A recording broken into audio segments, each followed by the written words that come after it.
Hey, John here. Here's lick of the day number 22. This is an Yngwie style alternate and sweep picking run. And as usual, you can find the link to the tabs in the description below or just by clicking here on the screen. And also, as usual, we're going to play through once slowly and then I'll break it down for you. So we start here on the 17th fret of the high E string.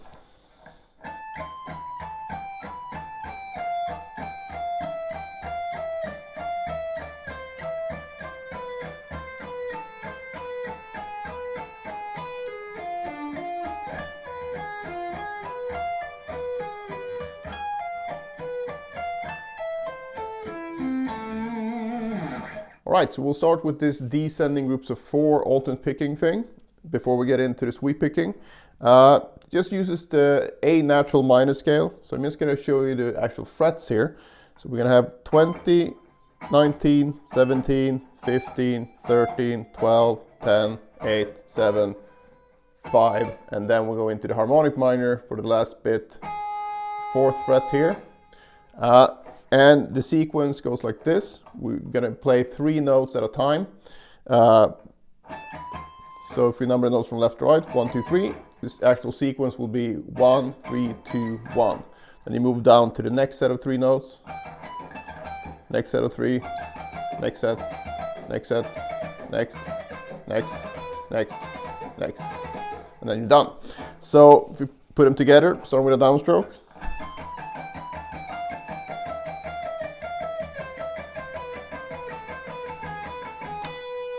So you want to go that far, because from this note we're going to start playing diminished 7th arpeggio, G sharp diminished 7th. So, and that's pretty easy to remember because it's going to be the same shape in 4 different positions. Because this diminished 7th arpeggio is a symmetrical arpeggio, meaning it's built only on minor thirds in this case. So if you can just keep track when you move position, once you learn this, where the pink is, that's where the index finger is going to be. Right? So the first shape looks like this then. 7, 4, and then you have 6 on the B string, 7 on the G string. And the picking that I use here for the first one is going to be a downstroke, pull off, up, down, down, down. Make sure that you get this motion down, because you don't want to go down, pull off, up, up, because then you're going to be in the middle of a sweep and then you have to turn around in the middle of a sweep, which is very annoying to do on the guitar. So I would say that most players who are good at sweeping will use this type of picking where they turn around on the actual G string, even though it might, when you're new to this, I remember myself at least, like, it felt more logical to go up, up. But the reason why that doesn't work as well is because you're in the middle of a sweep. So, and before that you come from this pull off, so you're kind of, this upstroke doesn't have any momentum behind it, so it's easier to just treat it as an alternate picking thing. So the sweep actually starts on the G string. And from there it's just down, down, down, up. Anyway, so we got down, pull off, up, down, down, down.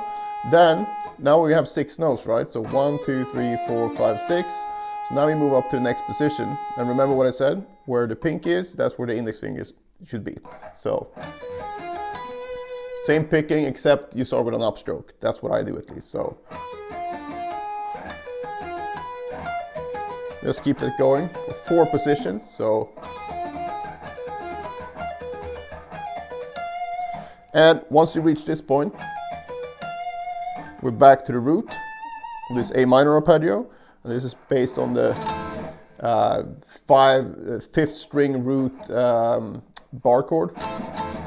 So we just add this note on top. So we got 17, 12, 13, 14, 14, 15, 12. And again, I start this with an upstroke and then I pull off. So up, pull off, up, up, up, up, down.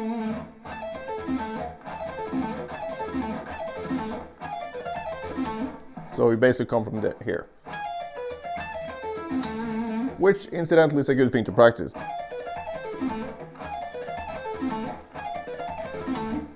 And then you can add notes before that. just keep going. Right? So I think the tricky bits here is obviously whatever you can't play, but if you can play the descending, that thing fairly well, and you can play then it's just a matter of getting from the alternate picked section into the sweep section. The way that I would practice this would be to start on the picking thing right before it, and then go straight into the arpeggio.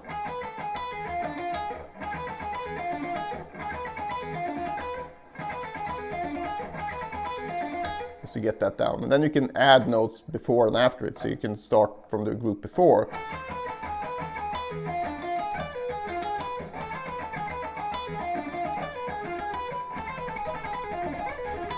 Then you keep going like that, so you just keep adding notes before and after.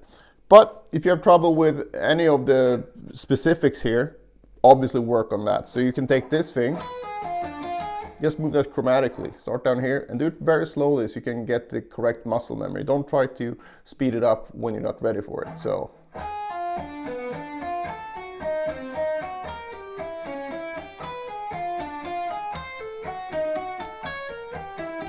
I used to go a bit overboard with this stuff sometimes, but one thing that I would do would be to play 100 reps in each position. So I would just go 1, 2, 3, 4, 100 times, move up, 1, 2, 3, 4. It kind of helps when you're counting actually, and you can see that, you know, how many reps you're doing. And it takes a while, but I think as long as you keeping everything perfect, it's really going to help your technique. And obviously listen to your body. You don't want to push through any sort of pain or tension, excess tension that is. And when it comes to the alternate picking stuff, you just group them together. Maybe you do 2 positions at a time. So you just go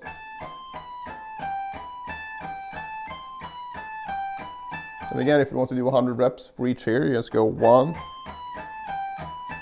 2, 3, and so on. And then you do 100 reps from these 2, 100 reps here, and so on. So basically it just takes a shit ton of reps, and that's in my experience and in a lot of students' experience that I've had throughout the years. So you can never go wrong with that stuff. And if you've tried the other method before, where you just sit there and try to raise the metronome and you find that your technique ends up sloppy and you can't get over certain speed bumps, try this, but give it a while and actually really focus on a lot of good quality reps. And it's pretty much impossible that your technique won't improve when you do that. And again, make sure that you don't sit in a weird way and don't hurt yourself. You have to take responsibility for that yourself. But in terms of practice, a lot of reps is very helpful. All right, that's about it for this one. If you have any questions, just post them below. Otherwise, hope you had fun with this one and see you in the next one.